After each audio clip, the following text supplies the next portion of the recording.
Hello friends, I am श्रेय अग्रवाल।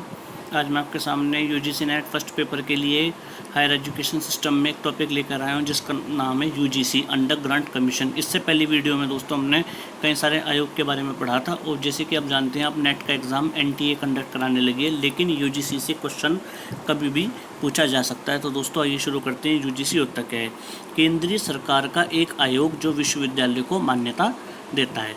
देख सकते हैं दोस्तों, इसके जो अध्यक्ष हैं वो प्रोफेसर धीरेन्द्र पाल सिंह हैं, जो वर्तमान में है, और इसका मुख्यालय नई दिल्ली में है और तथा 6 क्षेत्रीय कार्यालय हैं, जैसे पुणे, भोपाल, गुवाहाटी, हैदराबाद, कोलकाता, बेंगलोर। यही आयोग सरकार द्वारा प्राप्त विद्यालय व विश्वविद्यालयों को अनुदान देता है। जैसे दोस्तों मैंने आपको बताया था, नेट की परीक्षा पहले कराता था, तो इसमें लिखा हुआ है नेट की परीक्षा का आयोजन करता है। 1952 में सरकार ने निर्णय लिया कि केंद्रीय और अन्य उच्च संस्थानों को दिए जाने वाले वित्तीय सहयोग के मामलों में यूजीसी के अधीन लाया जाएगा। इसी तहत 28 दिसंबर 1953 को तत्कालीन शिक्षा मंत्री मौलाना अब्दुल कलाम आज़ाद जी ने औपचारिक तौर पर यूजीसी की नींव डाली। वह 1956 में जाकर इसको एक ही संसद में पारित एक विशेष विधेयक के बाद सरकार के अधीन लाया गया, तभी औपचारिक तौर पर इसे लागू किया गया। जैसे कि आप दोस्तों देख सकते हैं, अब्दुल कलाम जी ने नींव तो 1953 में डाल दी थी, परंतु जो यूजीसी का जो मेन अस्तित्व सामने आया वो 1956 में आया, जब इसको एक औपचारिक तौर पर लागू किया गया।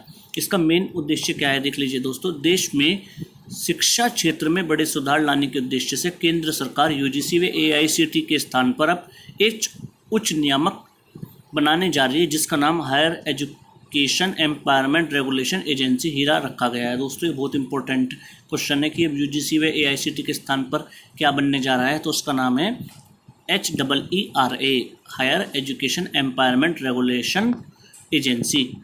आप देख सकते हैं दोस्तों, यूजीसी के कुछ उद्देश्य भी हैं। सबसे पहला उद्देश्य यही है, विश्वविद्यालय शिक्षा का समन्वय व उसको बढ़ावा देना। उसके बाद आते हैं दोस्तों, विश्वविद्यालय में शिक्षण परीक्षा व अनुसंधान के मानकों का निर्धारण व अनुरक्षण करना, शिक्षा के नियमों का न्यूनतम स्तर का निर्धारण करना, उस शिक्षा के क्षेत्र में हो रही प्रगति व घटनाओं का अवलोकन, विश्वविद्यालय व कॉलेज का अनुदान वितरण। देख सकते हैं दोस्तों, और भी कई सारे उद्देश्य हैं इसके, आप पढ़ सकते हैं। नियंत्रण क्षेत्र देख लीजिए इसके एक बार। यूजीसी का मेन नियंत्रण क्षेत्र है AICTE, भारतीय चिकित्सा परिषद, भारतीय कृषि अनुसंधान परिषद, दूर शिक्षा परिषद, राष्ट्रीय मुक्त शिक्षा परिषद, भारतीय पुनर्वास परिषद, भारतीय फार्मेसी व नर्सिंग परिषद, भारतीय दंत चिकित्सा परिषद, और आप देख सकते हैं दोस्तों केंद्रीय होम्योपैथी परिषद, राष्ट्रीय ग्रामीण संस्था परिषद, उच्च शिक्षा राष्ट्रीय परिषद। अब इसके बाद आता है दोस्तों विश्वविद्यालय की रूपरेखा, स्ट्रक्चर ऑफ यूनिवर्सिटी। देखिए दोस्तों, इससे हमारा अभिप्राय केवल शिक्षा मात्र से नहीं जो विश्वविद्यालय द्वारा प्रदान की जाती है, परंतु इसका अभिप्राय उस सभी शिक्षा से जो विश्वविद्यालय से संबद्ध महाविद्यालय कॉलेज द्वारा प्रदान की जाती है। एक स्वायत्त प्राप्त संस्था है जिसका प्रबंधन उनके द्वारा ही किया जाता है। स्वायत्त का मतलब होता है दोस्तों ऑटोनोमस।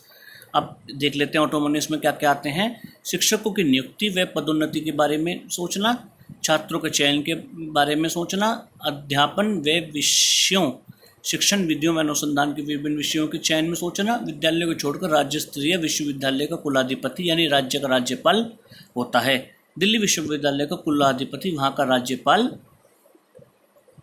होता है, पढ़ सकते हैं दोस्तों आप भी। विश्वविद्यालय का वास्तविक दायित्व कुलपति का होता है। वह विश्वविद्यालय उसके अंतर्गत आने वाले सभी महाविद्यालय के प्रशासन व प्रबंधन का दायित्व संभालता है तथा इससे संबंधित रिपोर्ट राज्य के कुलाधिपति को देता है। दोस्तों इसके कुछ राज्य सरकार और विश्वविद्यालय मिलकर समस्त विश्वविद्यालय के संचालन व प्रबंधन संबंधित प्रतिवेदन को प्राप्त करते हैं और राज्य के सभी विश्वविद्यालयों के कुलपति की नियुक्ति राज्यपाल के द्वारा की जाती है। दोस्तों इस वीडियो में इतना ही। अगर आपको मेरी वीडियो अच्छी लगी इसे लाइक कीजिए, शेयर कीजिए और बेल आइकन जरूर दबाइए ताकि आपको हमारी आने वाली वीडियो मिलती रहे। दोस्तों अगर आप यूजीसी नेट की कोचिंग करना चाहते हैं तो आप मुझसे डायरेक्ट कॉन्टैक्ट कर सकते हैं मेरे नंबर पर, जो है 7417075822। दोस्तों मैं आपको बताना चाहता हूँ कि इस साल से हमारे यहाँ पर 12th CBSE बोर्ड और 11th एंड 12th दोनों CBSE board commerce, UP board commerce और बीकॉम का जैसे आप जानते हैं दोस्तों पहले से चलता आ रहा है हमारे यहाँ पे। बीकॉम के अलावा BBA, MBA और जितने भी कंपटीशन एग्जाम्स होते हैं सबकी कोचिंग बहुत अनुभवी शिक्षकों के द्वारा कराई जाएगी। इस साल से दोस्तों थोड़ा सा भी जैसे लॉकडाउन चल रहा है, लेकिन लॉकडाउन के बाद आप अगर आप चाहें तो आप इंस्टीट्यूट पर भी आकर एजुकेशन ले सकते हैं, जहाँ पर आपको हैंडमेड नोट्स मिलेंगे और आपको टीचरों के द्वारा पढ़ाया जाएगा। जैसे कि आप दोस्तों देख सकते हैं, ये नोट्स खुद मेरे बनाए हुए हैं, तो इसी तरह के और सारे सब्जेक्टों के नोट्स भी आपके लिए अवेलेबल है। धन्यवाद दोस्तों।